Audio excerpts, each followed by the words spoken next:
Hi, and welcome back to my YouTube channel. I'm going to share some thoughts about a book I got hold of just recently called My Side of the Bridge. I'll come back to that in a minute. And I haven't finished it yet, but it's the sort of book I've had trouble putting down, and I'm determined to finish it pretty soon and pass it on to other people to read. So before I talk about that, I'll ask you a question. Are you racist?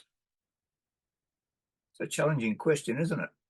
It's always in the um, news these days, particularly the indigenous people, Aboriginal people and it comes quite often when they're playing sport. People from over the picket fence yell racist remarks at some of the Aboriginal players that are so good that play in the Australian rules football system and in other sports. And it's really pretty horrible when you hear that sort of thing going on. Over the years, I worked in government jobs, and I had cause to interview quite a few Aboriginal people, and got to know a lot of the surnames of the families, particularly in South Australian Adelaide, and some of them are quite prominent sportsmen and women these days. And I also got to, and racism doesn't just cover Aboriginal people in Australia, but different cultures all around the world, of course.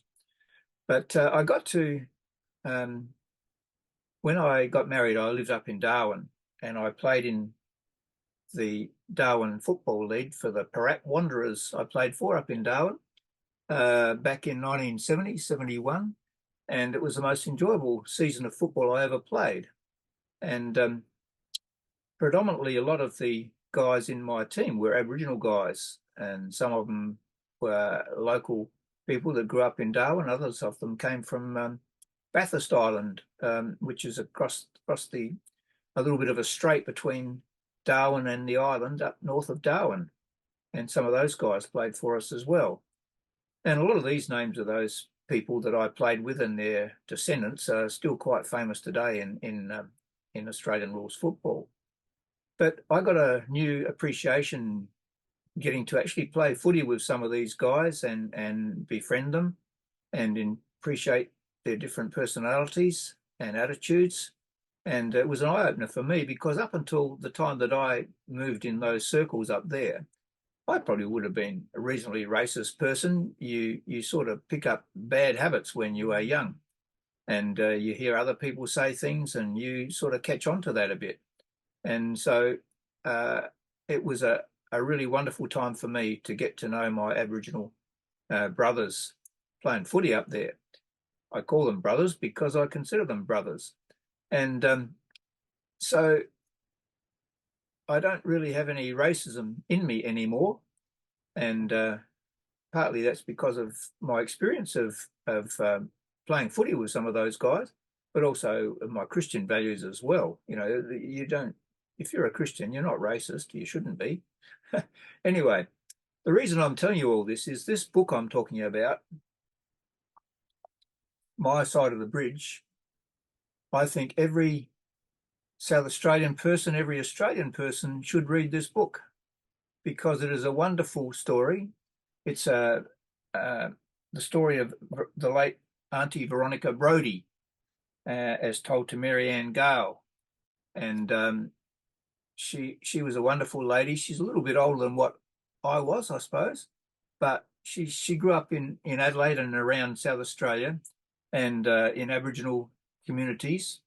And the book is a wonderful walk down of recent history for people within living memory. The things that she's talking about, they go back 100 years to some of the things that are being talked about in here. And a wonderful eye-opener of the life of Aboriginal people in South Australia and in Australia too, on the broader context, over the last 100 years. And it's just a fascinating insight into the world of, what's the word? Persecution is probably not too strong a word to use, of Aboriginal people, and all the controversies that have come to light over the last few years surrounding how these people were treated. And it's really of interest to me because it talks about a lot of places and things that I know. And Veronica even worked in the PMG department at one stage in the same building I was working in. She was probably there when I was working there.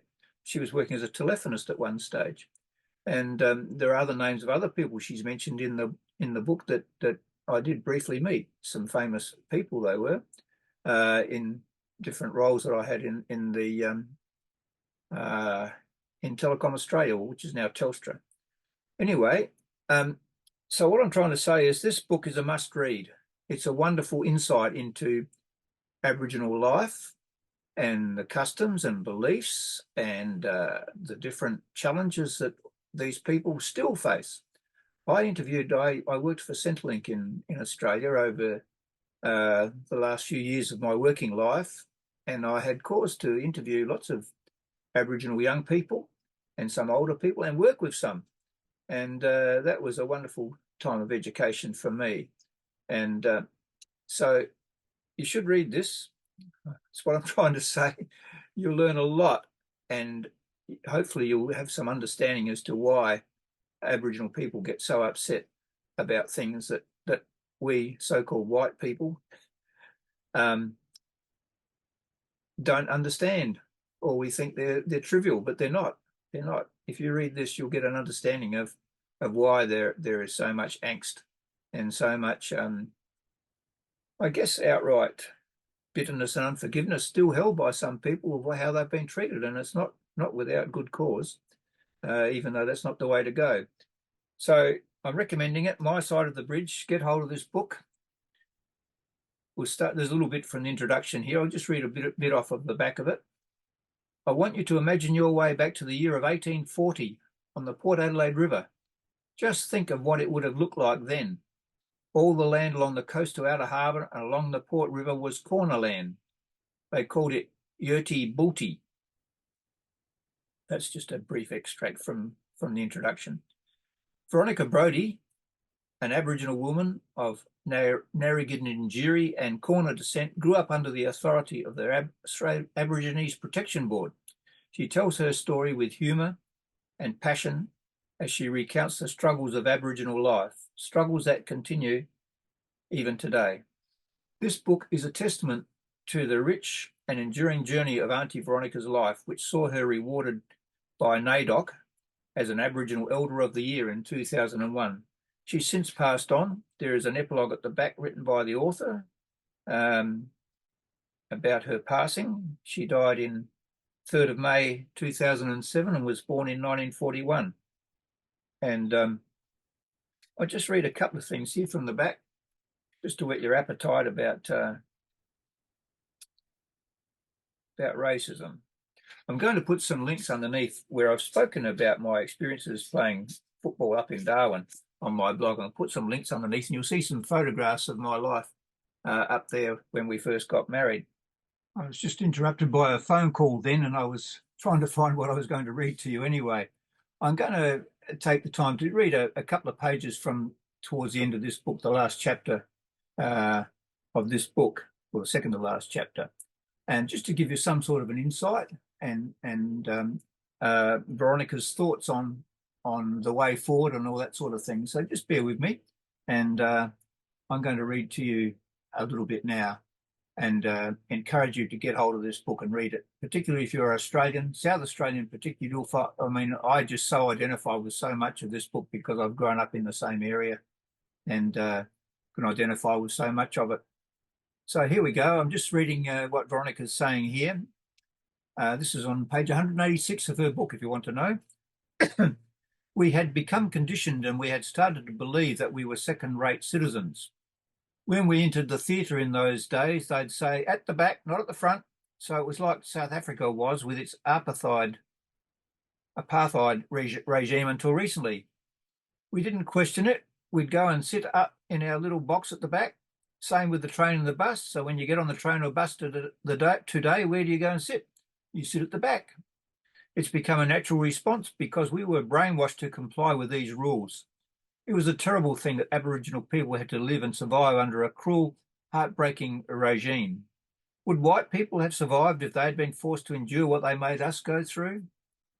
So the people who made it difficult for us have a lot to answer for. The people who sat down around some table and made those laws for the protection board system must have been Hitler's friends. That's how it appeared to her. It seems to be strong words, and they weren't obviously Hitler's friends. But you can imagine when you read this book what it felt like to be on the receiving end. If you were a fighter in those days of the protection board, they hit you back with an exemption certificate. They'd exempt you for whatever they wanted to. So being an Aboriginal in those days was like having a stigma. But being exempted was also a battle because it meant you were cut off from your family and your home and everything else that was dear to you. But we have a lot of hope for the future because today we have a lot of Aboriginal people who are out there studying.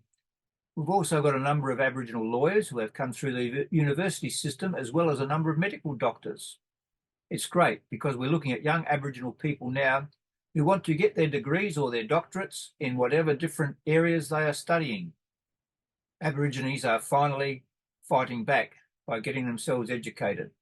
We've realised over the years that we have to fight the white man on his own terms, even though it's a hard thing to do. A large number have missed out on many, many years of education because of the oppressive system that was in place. She says, I know there were many Aboriginal people older than myself who were very intelligent and could have done really well if they had been given the opportunity of a good education. But that system thought that they weren't good enough to be educated. The system determined everything for our lives. They even took our thinking away from us. So at last we're getting somewhere. And it seems today that education for Aboriginal people is the key word. I would add education for other than Aboriginal people is a key word as well, in how they think. Where are we? We push it as much as we can to our younger ones, and we push Aboriginal culture as much as we can. They must learn their culture. They must know where they come from. They must know their dreaming stories. They must know and identify as Aboriginals and be proud to be an Aboriginal.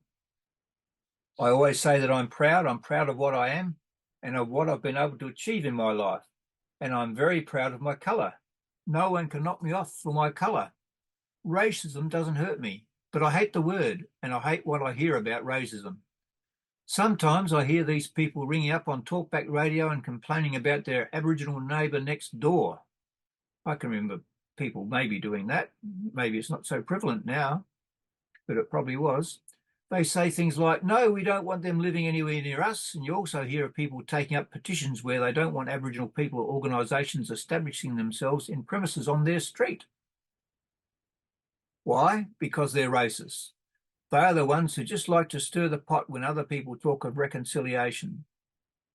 But such racist things, is what she's saying, don't rock me now like they used to years ago. Back in those days when I was treated badly because of my colour, I'd have probably had a go at someone over it, but not today.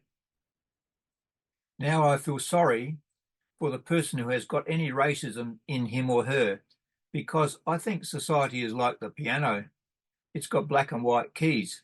If you only played the white keys, you'd just have the same old tune in and out, but add a little black to it and the tune goes well. So black and white can work together. Interesting reflection, isn't it? And one further thing I need to say is I believe there's also a great need for harmony between the different, and I'll just paraphrase here, between the different Aboriginal tribes and the women. There was a bit of a falling out apparently during the so-called Hindmarsh Bridge crisis, which Veronica was right behind in the battle and that was, if you want to look that up, I'll put a link on it. You can probably look that up. So, we're all, and she says, I'm sure somewhere deep down inside, they love us as well. These are the people who were at odds with each other over some of these issues that came up a little while back, not all that long ago in South Australian history. So don't get the idea that we are all bitter enemies. Deep down, we've all got hearts, and through our veins beats the same red blood. Somewhere along our bloodlines, we are all related. I would say amen to that. We do go all the way back to Adam and Eve, as far as I'm concerned. There shouldn't be any racism. Unfortunately, there is. So there you go. I hope I've whet your appetite. My Side of the Bridge. Look it up on the internet. You can still buy the book. and it's worth reading and worth educating yourself. And to young Aboriginal people out there, I'd say might help you to buy the book as well and read it, or get someone to get it for you and go through it and study it, because everyone has potential. I like what happens through some of the education programs that happen through sport, particularly with some of the Aboriginal stars that play in it and what they're doing. So good on you guys and girls for everything that you're doing. So thanks for watching. Like if you like, subscribe if you wish. I hope that's hit a resonant chord with you, and maybe you can pass the message on about reconciliation and treating everyone equally. Thanks for watching. See you later.